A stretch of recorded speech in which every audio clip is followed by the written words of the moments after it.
We got Claire Crawford on the line. Look her up on Twitter at Buckeye Claire. No E, Buckeye Claire. Claire Crawford helping us out on Ohio State football with the Buckeyes in the field this spring with the annual Scarlet and Gray game in just about 3 weeks. Do you think we have enough indication right now, based on just what we've seen from news conferences, interviews, and of course, we had the 3-game sample as head coach last year, although not the most competitive situations against the likes of Tulane, Rutgers, and Oregon State, I believe, in the opener. Yes, for Ryan Day to really have much pressure on him from a game situation management score standpoint. But do you get any feel for what we're going to see on the sidelines this fall?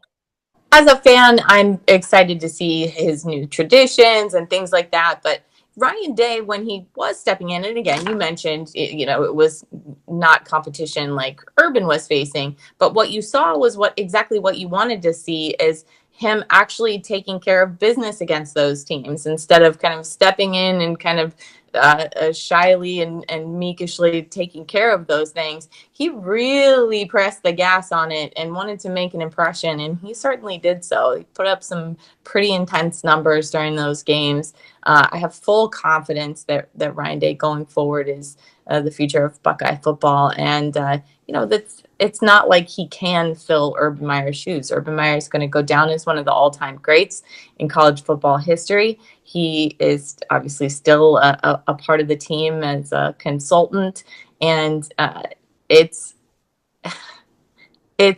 all from the outside in. All of the Ohio State haters are licking their chops to watch to see what Ryan Day is going to do. But I think Ryan Day is going to go in and handle business. Claire, I am so interested to see Justin Fields throw the ball during the spring game.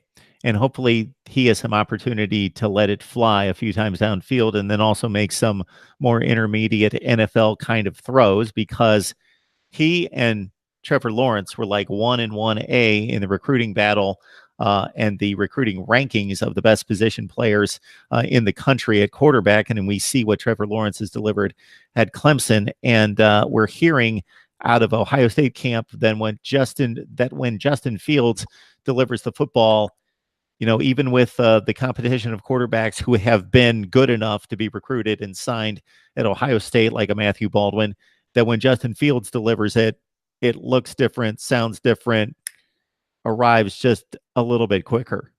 He does have a lot of snap on the ball, and I think we're going to see a difference.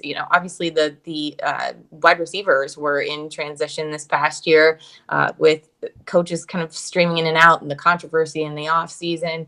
But they have true leadership at the helm now, and I think Justin is the man that's going to be able to deliver this to them and to be able to kind of open things up, stretch the field for these wide receivers as well. So he's got a very, very talented group to be able to work with, and I think just them bonding. You and I talk a lot about the game of football and how so much of it is involved with chemistry, more so in the trenches than the skilled positions. But I truly think that that connection between Justin and the kind of renewed sense of competition in the wide receiver group is going to be really intense and fun to watch this year. So Georgia and Kirby Smart got him on the field consistently week to week. And I watched a lot of these Georgia games once they started to play the meat of the SEC schedule.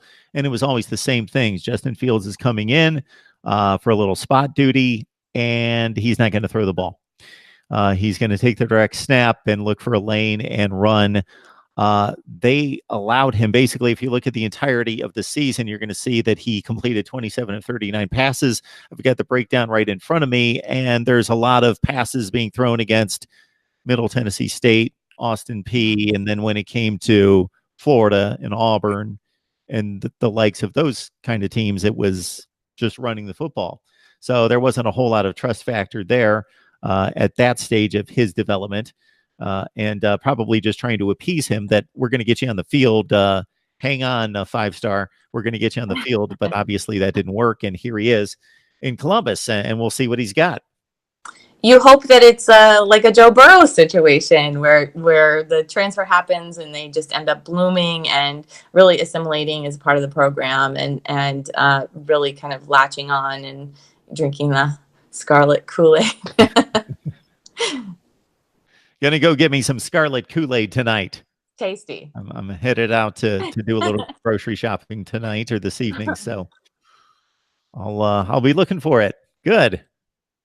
Claire, we appreciate you stopping by. You can keep going if you've got anything else. Otherwise, of course, we've got plenty of conversations in front of us for the next several months to get us ready for August, and then, of course, the opener. Well, I'm happy right now that not much news is good news, so we can definitely break down X's and O's here very soon.